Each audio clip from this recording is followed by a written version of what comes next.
read from the book. Well, ladies and gentlemen, the imagination is a wonderful thing. You have to imagine now that I'm 30 years old with long blonde hair and an irresistible hourglass figure, that I'm female as well, and that my name is Chantal, and that I'm South African. So, with apologies to any South Africans in the room, because this is written in the first person, so there's no avoiding it, I'm afraid. So, although it was a hot, dry night, the cool, crisp, white Egyptian sheets cooled my half-naked body. The room was quiet, apart from the gentle whir of the ceiling fan and the annoying buzz of a mosquito. I tossed and turned, constantly checking the time. Finally, I drifted off to sleep. Every cell of my body tingled as he held me tightly, kissing me passionately. His soft lips moved down my neck, and he gently tugged on my tangled hair. His moist mouth glided over. I reached out for Franco. The bed was empty. This was all just a dream. I hate you, Franco. I hate being alone. I hate myself for being such a failure. Hot tears trickled onto my pillow, and in this piteous state, I once again fell asleep. Don't stop, I hungrily moaned. As I unbuttoned his shirt, I could feel his heart pounding as he pressed his smooth, firm, naked chest against mine. The car windows steamed up. Everything moved faster. His hand slid down the side of the car seat, laying it flat. Neither of us could hold back any longer. Our hormones raged. My legs were trembling as abruptly I woke up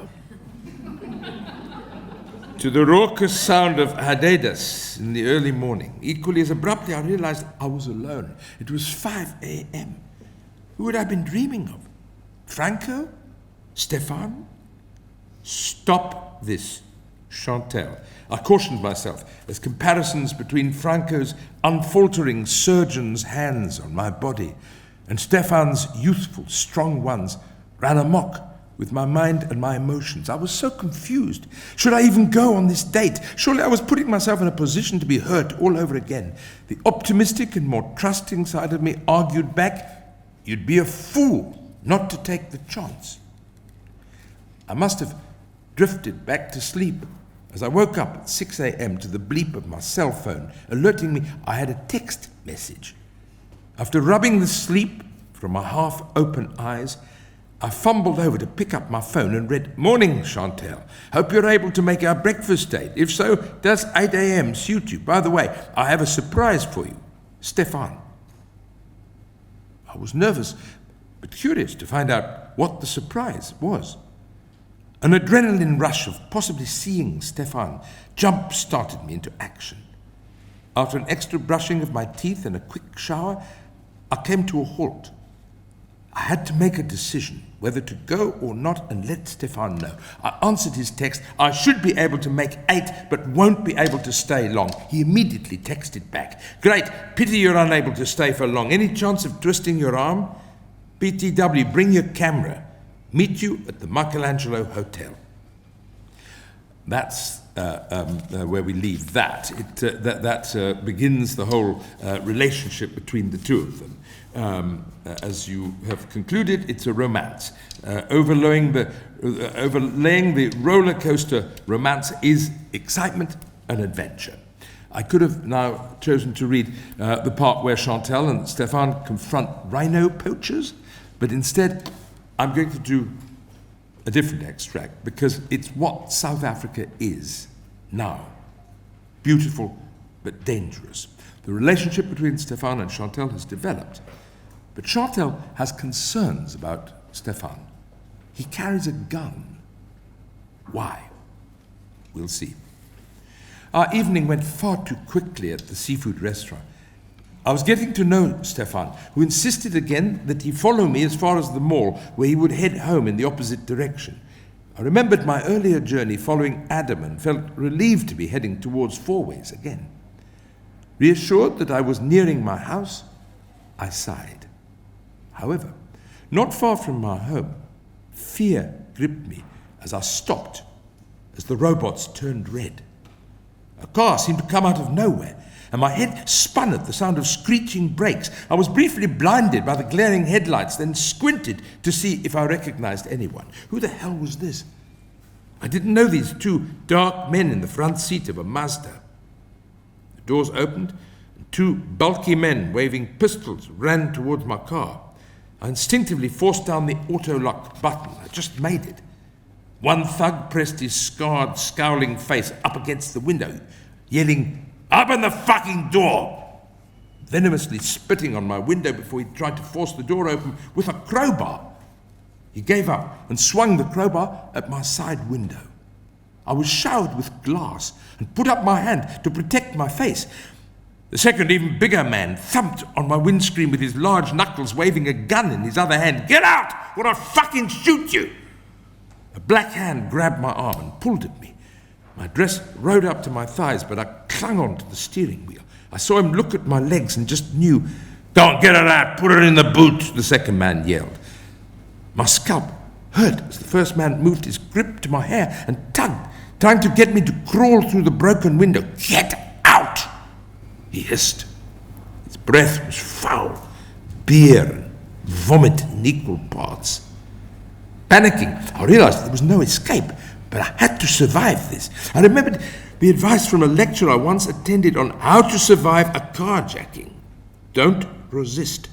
Learn to surrender your car and not your life, were the words of the lecturer, which had stuck in my head. "Take my car, but please don't shoot me," I yelled, realizing I would have to give up my grip on the steering wheel. I heard the sound of another vehicle approaching and heavily braking to a halt behind their car. I couldn't see. I was dazzled by the bright headlights. It must be the rest of the gang. I was overwhelmed with terror. I feared for my life and struggled to swallow. My legs went numb, feeling utterly helpless. I froze stiff like a marble statue. Having absolutely no respect for life, I knew these thugs would stop at nothing. The driver jumped out and moved towards us. 2 deafening shots were fired. God help me, this is it. I shut my eyes tightly, waiting for the bullet. I heard footsteps crunching on gravel as the thugs scrambled into their car, and with a loud screeching of tortured tires sped off. "Chantal!" Stefan's voice called. Was I hallucinating?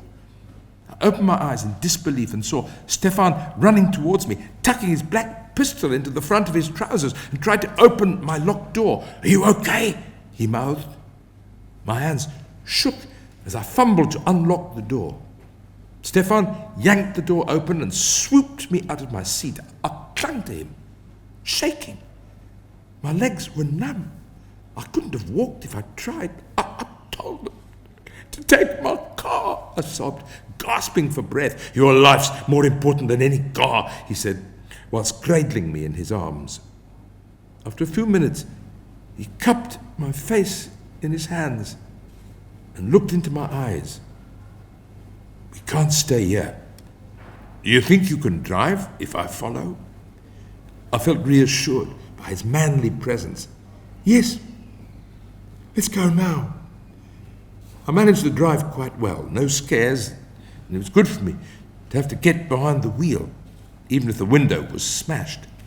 I stopped at the gates, but had enough.